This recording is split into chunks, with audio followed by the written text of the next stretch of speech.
नमस्कार दोस्तों, मैं हूं पुष्पेंद्र व्यास। स्वागत है आपका wisdom below the YouTube channel पर। आज हम पढ़ रहे हैं दोस्तों गति के समीकरण के बारे में। गति के समीकरण,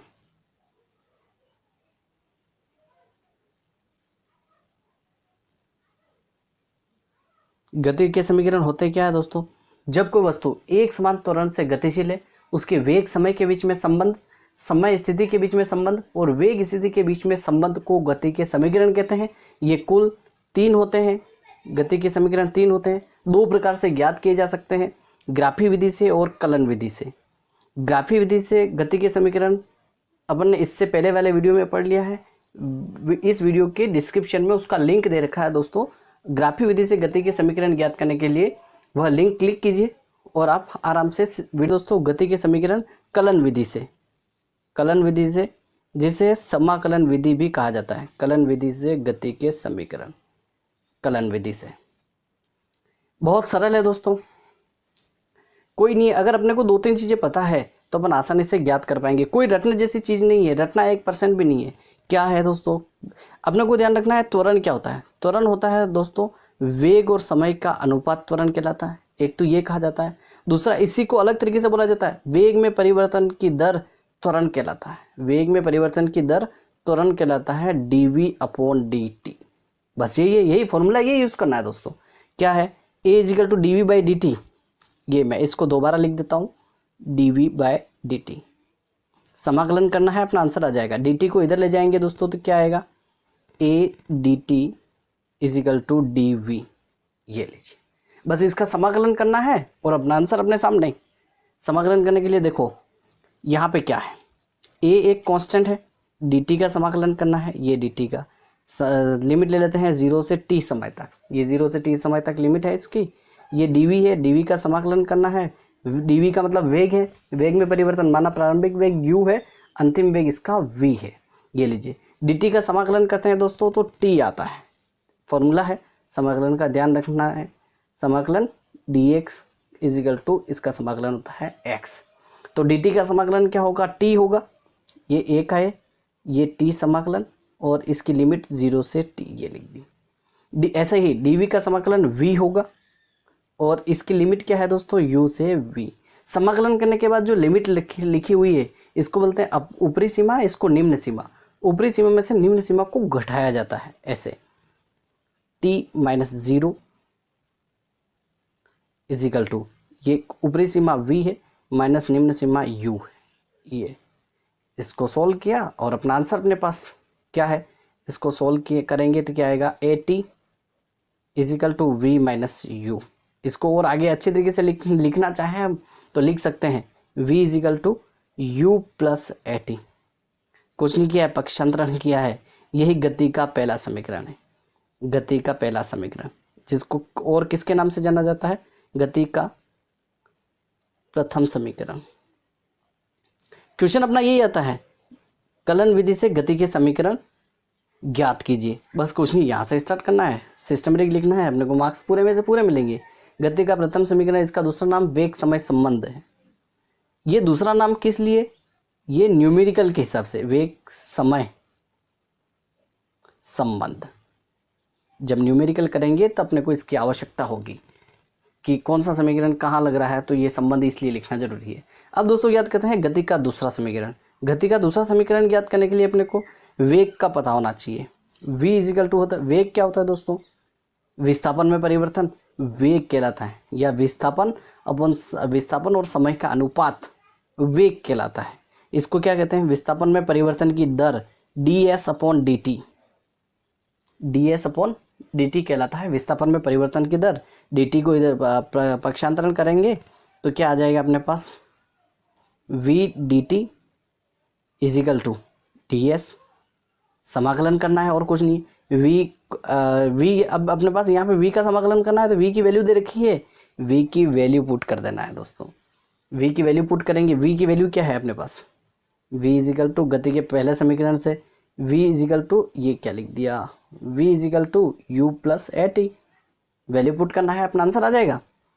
ये लिखा u + at और dt है ये कोष्टक में = ds। ये लीजिए, इसको मैं ds को इधर लिख देता हूँ, ये डी यहाँ d s equal to d t को यू से गुणा करेंगे तो u d t plus a t को डी टी से गुणा करेंगे तो ए टी डी टी। ये लीजिए समाकलन करना है, ये डी एस का समाकलन। ठीक है, समाकलन लिख देते हैं कि कहाँ से कहाँ तक, 0 से एस तक इजिकल टू यू का समाकलन करना है। यू एक कांस्टेंट है, यू को बाहर रख देते हैं।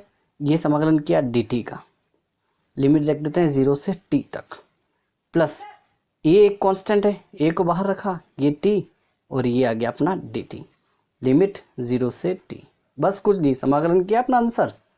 ये लीजिए डी एस का समाकलन एस होता है, पहले ठीक पहले जैसे ही 0 से एस के बीच, is equal to u d t का समाकलन टी पहले जैसा ही 0 से टी प्लस ए।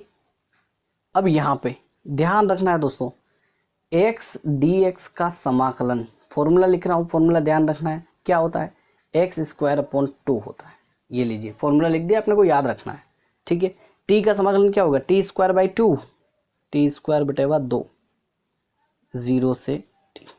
ठीक इसी तरीके से लिमिट रखेंगे, ये लिमिट रखी एस माइनस 0, ये लीजिए equal to u upper limit t minus lower limit 0, ये लीजिए प्लस ए का ए अपर लिमिट क्या है, T square by 2, t square by 2 minus 0 का स्क्वायर बाई 2। ये लीजिए क्या फर्क पड़ा, ये लीजिए मैं यहीं लिख देता हूँ सामने, एस माइनस 0 क्या है, एस आता है, ये s equal to u t minus 0 t होगा, ये u t plus t square by 2 minus. ये देखिए दोस्तों, इसको अपन ने इसी तरीके से लिखा, एस माइनस 0 एस आया, यू टी माइनस 0 टी होता है, टी को यू से गुणा किया यू टी बीच का plus a T square by 2 में से 0 स्क्वायर बाई 2 जाएगा तो टी स्क्वायर बाई 2 आएगा, ये आ गया अपने पास ए टी स्क्वायर बाई 2। ये कहलाता है दोस्तों गति का दूसरा समीकरण, गति का दूसरा समीकरण। इसको और किस नाम से जाना जाता है दोस्तों, ये है गति का दूसरा समीकरण। जो इसका इंपॉर्टेंट ध्यान रखने वाली बात है, वो नाम कौन सा है दोस्तों, वो नाम अपना कहलाता है दोस्तों, क्या है, समय स्थिति संबंध। समय स्थिति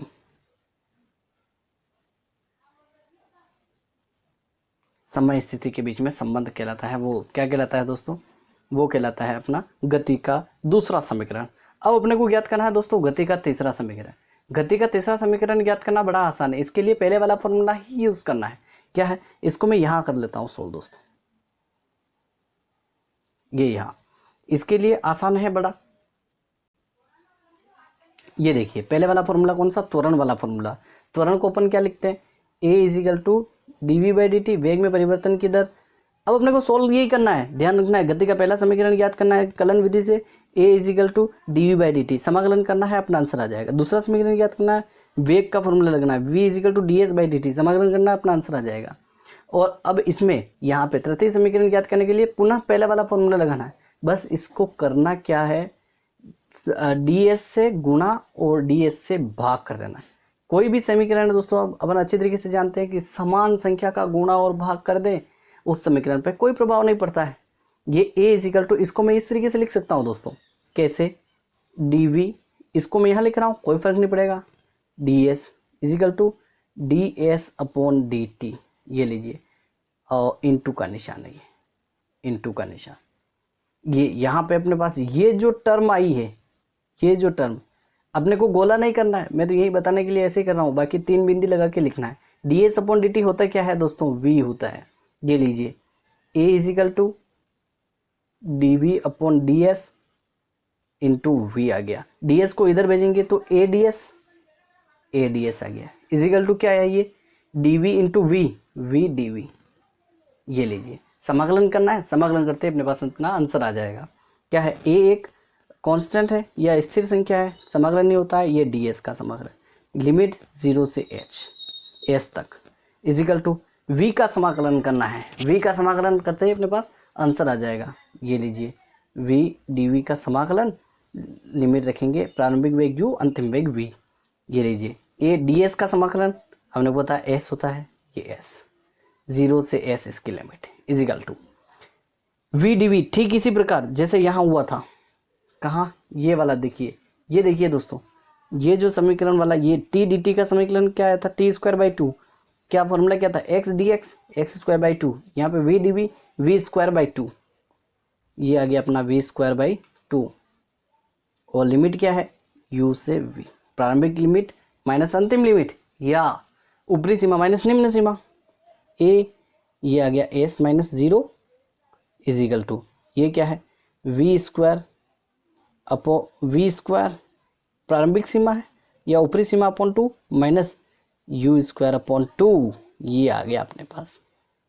ये लीजिए, इसको इस तरीके से दोनों से एलसीएम लेंगे तब भी लिख सकते हैं। ये दोनों को सोल्व किया तो as इजिकल टू, इसको मैं ऐसे लिख सकता हूँ v square minus u square upon 2, LCM ले लिया दोस्तों, समान संख्या थी एलसीएम ले लिया, 2 के इधर भेजेंगे तो 2as equal to v square minus u square. यही तो है अपना दोस्तों। इसको और सिस्टमेटिक लिखना चाहे अपन तो क्या लिख सकते हैं, v square equal to u square plus 2as।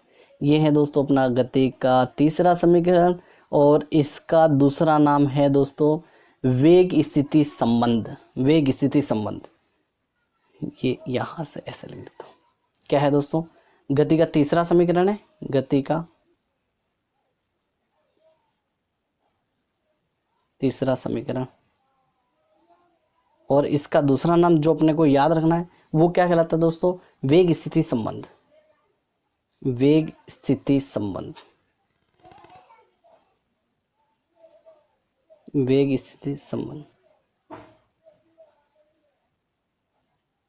वेग स्थिति संबंध। दोस्तों यहाँ पे ये वेग स्थिति संबंध लिखना क्यों आवश्यक है, क्यों जरूरी है, ये अपनी सहूलियत के हिसाब से है, क्योंकि अपन यहाँ पे गति के समीकरण पर आधारित न्यूमेरिकल करना चाहेंगे, और गति के समीकरण पर आधारित न्यूमेरिकल करने के लिए इस वीडियो के डिस्क्रिप्शन में आपको लिंक दे रखा है न्यूमेरिकल का, लिंक पर क्लिक कीजिए और इसके न्यूमेरिकल सोल्व कीजिए। दोस्तों वीडियो पसंद आया है लाइक कीजिए, सब्सक्राइब कीजिए, अपने दोस्तों में शेयर कीजिए।